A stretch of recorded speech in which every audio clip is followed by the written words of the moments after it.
కరమందు కోరిన కోర్కెలు తీర్చే లింగ రూపుడయ్యినావు. పాలు పెరుగు నెయ్యి తేనెతో నీకు అభిషేకాలయ్యా. ఇరుముడితో నీ కొండకు పదయాత్రలు స్వామి.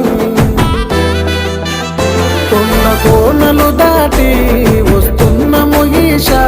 నీ దర్శన భాగ్యం నీ జన్మకు ధన్యం.